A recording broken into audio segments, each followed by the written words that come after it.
Welcome into A to Z Sports Prime Time on this Monday, May the 12th. Lovely to have you guys in for another episode of the Prime Time Show. We are going to talk about job security, Titans rookies, and what they mean for existing veteran incumbents on the team. Some of the competitions that we expect to play out now that the rookies are officially in the building with the veterans as of today, getting work in on the field as we work our way through each phase of the offseason program. You're going to hear from Brian Callahan and a couple of those rookies tonight on the show. We'll also talk about camp storylines, rookie camp storylines around the league, including how the Titans factor in, and then perhaps Bert will join us in a moo-moo. Perhaps he'll not have a shirt on. Perhaps he'll be completely butt-ass naked, but we will do in case you missed it at the end of the show. We're always grateful for you guys hanging out, showing up, and sharing the broadcast wherever you spend your time with us, whether that's Twitter, on Facebook, YouTube, or Twitch. Please retweet the show if you're hanging out on Twitter, YouTube, and Twitch. Like the video, subscribe to the channel, Facebook Live. You can share now to public, and of course, that is always in the bottom left-hand corner of your screen. If you are excited about rookie minicamp, then it is also worth paying attention to, okay, how are these guys going to find their way on the field? In all likelihood, all of these dudes, provided that they stay healthy, right? Kevin Winston Jr., Khalil Mullings, limited out of the gate, but they both expect to be ready for training camp, for example. In some form or fashion, almost all of these dudes are probably going to play some kind of a role. How great, how substantive that role is or is not, of course, is yet to be determined. But on a team like the Titans that's got as many roster difficulties as they do, it's reasonable to expect that through special teams, injury, or otherwise, all 9 of these dudes are probably going to find their way out onto the field. So we'll talk about the additions and how they are going to factor in and whose head essentially should be on a swivel on the current Titans roster dealing with these rookies coming in to the building. But we are going to go ahead and get started. We appreciate you guys hanging out, of course, as always. So without further ado, let's get into the show. Welcome into A to Z Sports Prime Time from the VIP Play Studios. I'm your host, Buck Rising. I'm proud, as always, to be presented to you by the aforementioned people at VIP Play. The app is officially live in the state of Tennessee. If you bet $5, you can get $100 in bonus bets. Play like a VIP on the VIP Play app where the world comes to play. Download it today. By Two Rivers Ford, the South's most trusted Ford dealer, online at tworiversford.com. By TrueMath Fitness in the Gulch, where your first workout is free. As a Middle Tennessee resident, no workout ever recycled or repeated. Just the best in the business at TrueMathFitness.com. All the things that we learned at rookie minicamp, and there was only one day of work at rookie minicamp, right? And there's only so much that you're going to be able to take away from, I mean, obviously we did interviews and things like that, but it was about a 45-minute on-the-field session. That's basically all they get at this particular point in time. And as these rookies are coming in here, I think that there are a lot of different ways that you could envision people other than Cam Ward finding their way onto the field as early as week 1. We all fully expect Cam Ward to be the starting quarterback for the Tennessee Titans. They, I think, are treating the dialogue correctly as if it's an open quarterback competition because they want him to earn it as much as humanly possible. They want to see Cam Ward's competitive fire get him that job beyond just gifting him that job or bestowing that job upon him by nature of being the number 1 overall pick. But there are other places, other position groups that you look around and say, yeah, I could see Xavier Restrepo factoring in the Titans wide receiver room. I could see a world in which if Kevin Winston Jr. is healthy, that he's playing a good percentage of the snaps at safety alongside Amani Hooker, even though they signed Xavier Woods. So that's the place that we're going to start tonight as you start to see these competitions, or as you will start to see these competitions develop, is which Titans rookies are most likely week 1 starters. So give me any guy you think has the best percentage chance to play the most amount of snaps in their position group, or play one of the largest amount of snaps in their position group, depending on the kind of positions that you're talking about. Who do you think Cam Ward and who do you think is most likely to be out on the field and participating at a high level come week one, whomever the Titans might open with in week one? By the way, we will do a live schedule release show, reaction show on Wednesday night, and we're looking forward to having that in hand as well, so we can start to move on and plan around things for this football season. So go ahead and tell me which Titans rookies, plural, are most likely week one starters, and we'll get into it together. Of course, your Two Rivers Ford take is made possible by the South's most trusted Ford dealer. That's Two Rivers Ford in Mount Juliet. Quality American-made Ford vehicles and award-winning customer service and employee pricing for everyone. Right now at Two Rivers Ford, where they have served Middle Tennessee for over 40 years, millions of customers served, millions of satisfied customers because they do things the right way. They make the car buying process fast, easy, and more fun. At Two Rivers Ford in Mount Juliet or online at tworiversford.com for more information today. All right, so who is most likely a week one starter? Let's just show you the draft picks again so you know who we're talking about as a reminder. The draft picks are in here, of course, at this point in time. We're several weeks removed from the NFL draft and 9 total draft picks. You can also include UDFAs. I know Restrepo is going to be a popular selection here, but Cam Ward in the first round. Then, of course, you've got the edge rusher, Femi Oladejo, Kevin Winston Jr. in the third. Then you add a trio of fourth-round pass catchers, Chimere DK, Gunnar Helm, and Alec Iamaner. Depth on the offensive line in Jackson Slater out of Sacramento State. And, of course, your 2 sixth-round picks, Marcus Harris, a defensive back, and Kalel Mullings, the running back. So which of those 9 players, and like I said, you can add some UDFAs into the mix, tryouts if you want to, are most likely to be week one starters? Cam Ward is obviously going to be a popular selection. He's the starting quarterback, or he projects to be the starting quarterback. It would make sense that you would say, all right, unless disaster strikes, or unless he, God forbid, gets an injury, he is going to be the starting quarterback for the Tennessee Titans in his rookie season. He is going to be the person that they go all in on because they've already gone all in on him as an organization. Now it's just about maximizing that potential and putting him in position to succeed. Femi Oladejo is an interesting nominee because I see some of you saying Femi. Robert and I were just talking about this before the show started. He is just so new at his position that I think it's possible, but I don't foresee a world in year one anyway. Perhaps he comes onto the scene and he's I would say an unexpected, he just gets things faster than you expect him to because he's not even played a full season at his new position, right? He was 3 games in to his final season at UCLA before he made the position switch from off-ball linebacker to edge rusher. So maybe it's enough time. Maybe it's enough for him to get to a place where he can be a contributor right away. But Draymond Jones and Arden Key are who I expect to be your starting, or let me say this, who I expect to just get the highest percentage of snaps as your edge rushers. I would think that Femi Oladejo obviously has a role, but I don't think that you would see a world in which Arden Key is completely supplanted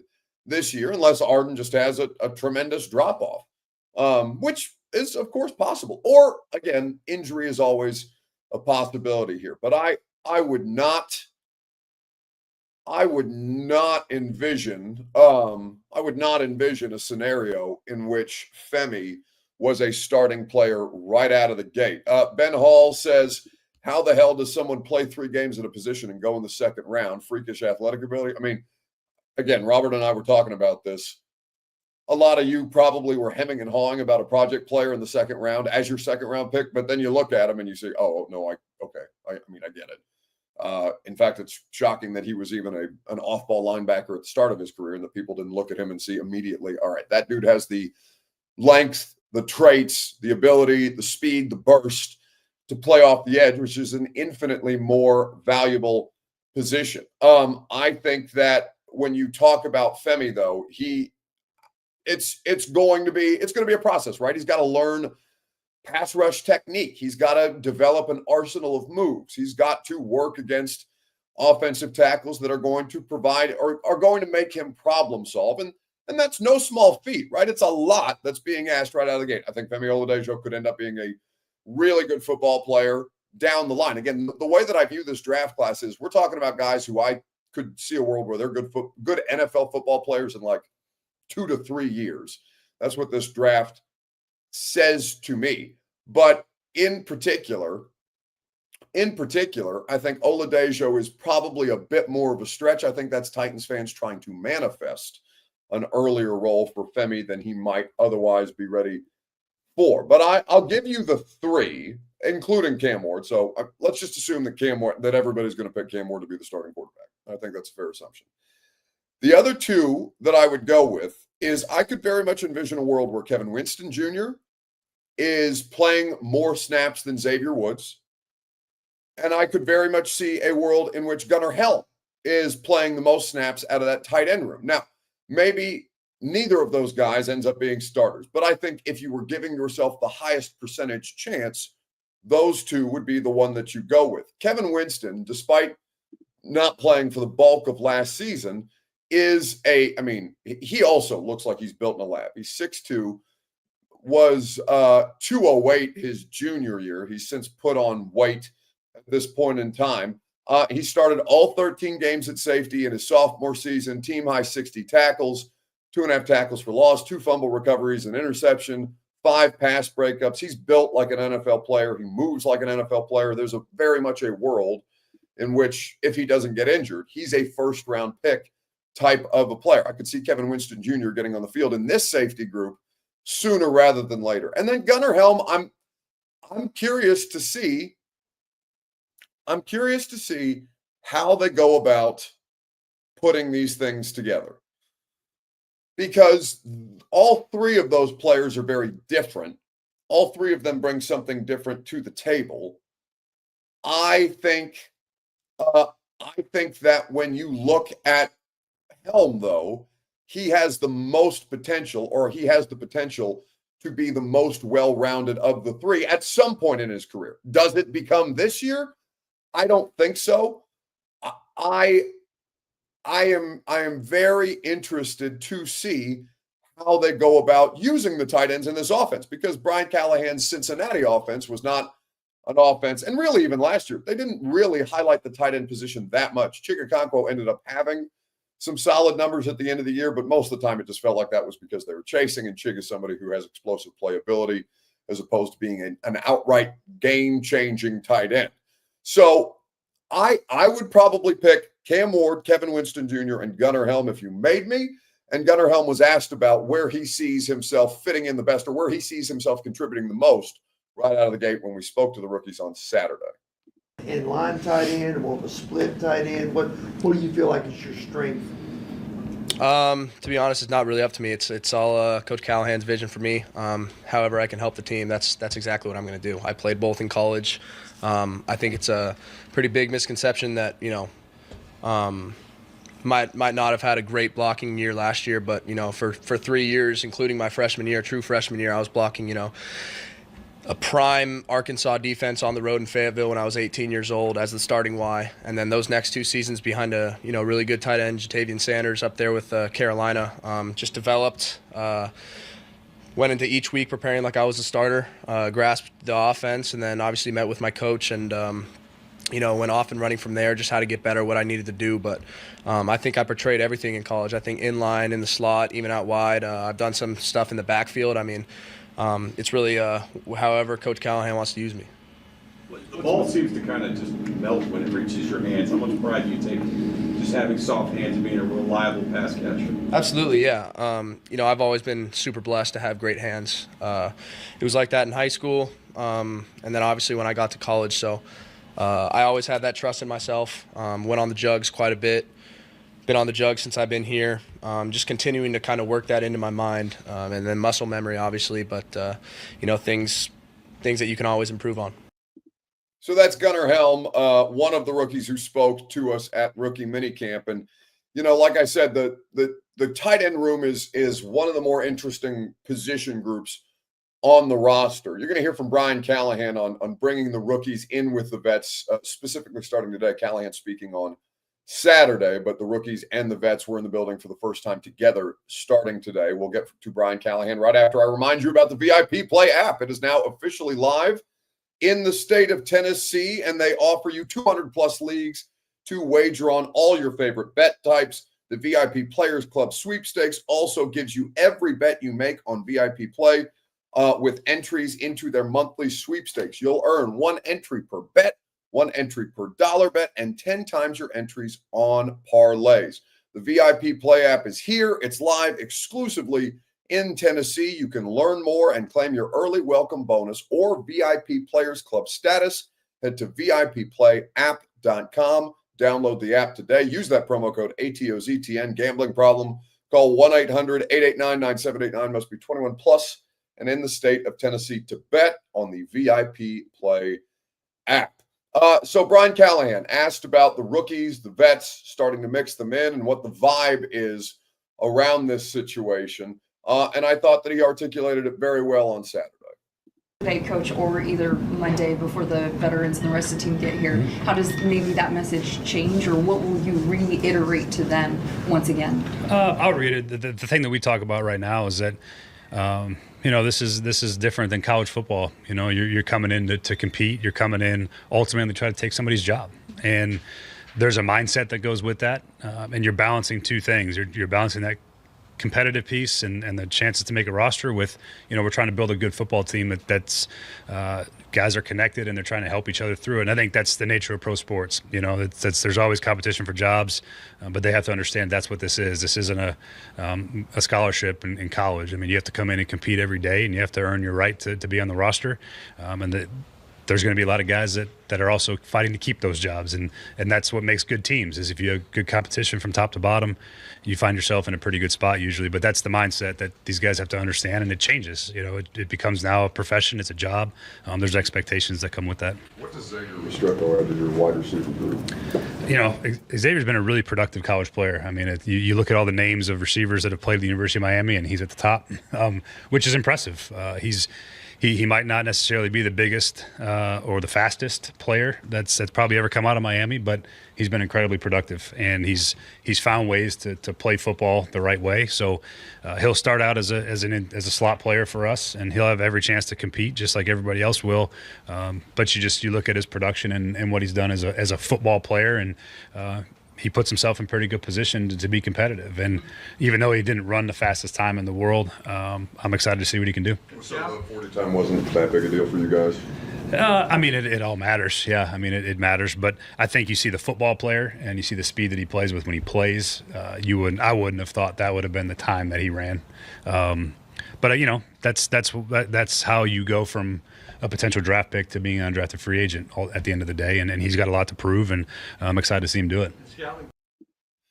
So that is Brian Callahan speaking on competition, speaking on rookies and vets, and then a couple of follow-ups there about Xavier Restrepo, who we probably do a whole show on Xavier Restrepo at some point, either this week or in the coming weeks. We've got 2 weeks till the next open media availability for the Titans, so there will be some time that we have to kind of chew on some things or pick at some things and reevaluate positions. But I think that what everything that you've got right now, it provides an interesting discussion, because there's not many good football players on the Titans roster, and this is a draft class that instant impact is not how I would describe them, or at least not how I foresee them. But they have, of course, have the opportunity to change the narrative at any given point. Okay, so we're going to save the rookie storylines and where the Titans factor in for maybe tomorrow's show. Well, I guess there's no prime time tomorrow. Wednesday's show is when we will revisit the rookie storylines and where Cam Ward factors in. So we'll do Bert coming up next with a little, in case you missed it. The question that I have for you is this: on Facebook, YouTube, Twitter, and on Twitch, what's the best thing that you saw on the internet this weekend? Let me know on Facebook, YouTube, Twitter, and Twitch. Like I mentioned in the comment section, we'll hear what Bert has brought to the table momentarily, right after I remind you that the Primetime program is made possible by True Math Fitness. The first workout is free at TrueMathFitness.com when you sign up as a Middle Tennessee resident, and you'll be thrilled with the experience. You will, if you're like me, maybe you're somebody who has not really enjoyed working out in their life, but you go, maybe you've just not been working out the correct way or not been receiving the kind of help or instruction or assistance, support, basically, that a qualified training staff can give to you to be able to maximize your fitness goals and help you get back to what's frankly a joy now, the joy of working out. True Math Fitness is a great place. It's a great community with great coaches and an awesome top-notch facility conveniently located in downtown Nashville in the Gulch. TrueMathFitness.com for that first workout free as a Middle Tennessee resident. All right, Moo, shirtless, naked. What do we got? Get on here. Don't tell me what to do. Don't tell me what to do. I'm just happy to see that you're awake, barely. No, I'm here. I'm here. Yeah. Look at those baby blues. Look at this baby blues. Y'all try to say they red all the time. How about that right there? Look like brand new veneers. Maybe like it's veneers. Maybe it's just how gross and grimy that room you're in looks, but it's more a yellowish hue that I would describe than red or blue. I think that's how I would classify your eye color, yellow. Whatever floats your boat. We're gonna have to argue about one thing or another. So you said today on the show that you thought I would be a Savannah Banana Man. Yes. Because you think that I would enjoy TikTok dancing, stilt wearing, stunt doing, yellow suit wearing, fake baseball playing, ass grown men. Yeah, you think you watch wrestling. Not even close to the same thing. Which brings me to my question tonight. I saw this in here. Buck, do you watch WWE? You should have known off the rip if Buck watched WWE or not. Show the Moo Bert. No, I'm naked. I can't stand up and go get it, or y'all will be exposed. No, you would be exposed. Either way. No, I will say I've never watched WWE in my life. But I did watch the documentary on Netflix because I'm fascinated by the business of WWE. That was excellent. But no, I never the only thing I know about wrestling is that what's the dude with the cats? Steve Austin. I'm a big Steve Austin fan. What's the dude with the cats? Yeah. The guy who's made more money, probably the most successful wrestling superstar of all time. Buck does not know him because of Austin 316, because of what? Because of crashing two things together. Buck knows him because he has a cat named Poncho. He's got two cats, Poncho and Macho. I know the cat's names. I don't know his name. So the whole reason this spawned out is Cam Ward and all the other rookies and Hoodaladdles came out at the Savannah Bananas game, and everybody thought it was a big daggum deal.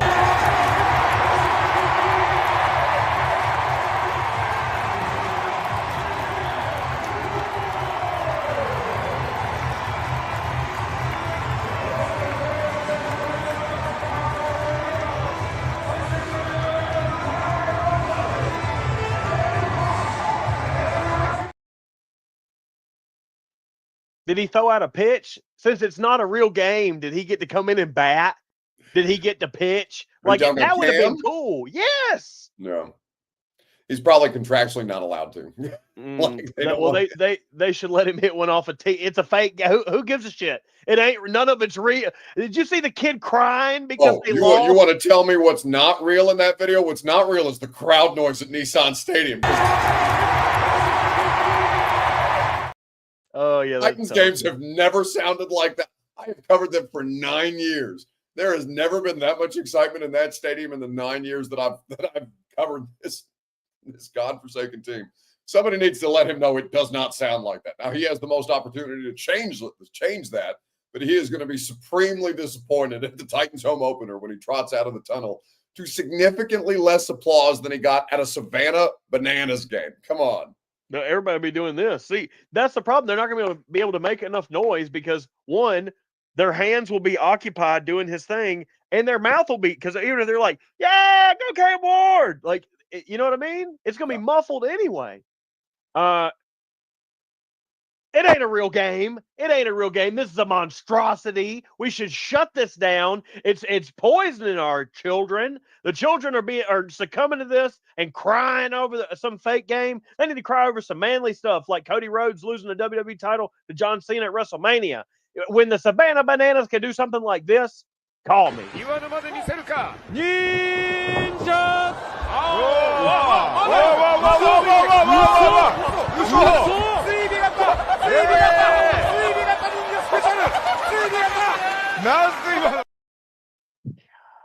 I could do that. I swear I could be in there, dude. There's 0% chance. I've seen you fight that dummy in your room, and you can't get up and do it now because you're naked.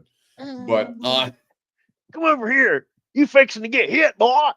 Yeah. Dude, I'd be. oh my God.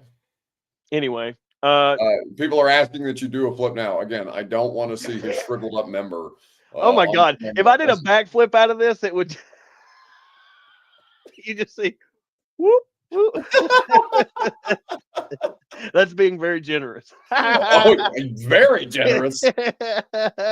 Both in length and in width. Is that not factually accurate?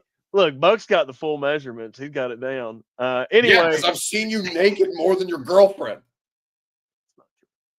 Not true. I'll leave you with this. And when I come back, after this video's it, I'm going to be gone. Bye.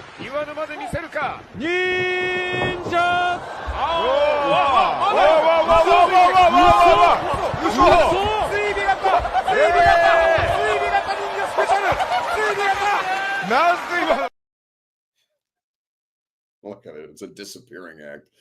Mercifully. All right. That's going to do it for us tonight. Radio show tomorrow. No prime time. I don't know what they're doing with prime time on Tuesday nights. Nobody's filled me in on that. So all I know is I don't work on Tuesdays anymore. So I'm assuming that there's not going to be a primetime show tomorrow. But we'll be back with you on Wednesday. If you can't get your fix on primetime, you can hang out with us from 10 to 1 on 104.5 The Zone. Tomorrow, we look forward to seeing you there. Have a great rest of your evening. People are interested in seeing Robert's cheeks. I will not give you that. Instead, what I will give you is a small child being carried away by a kite. See you tomorrow.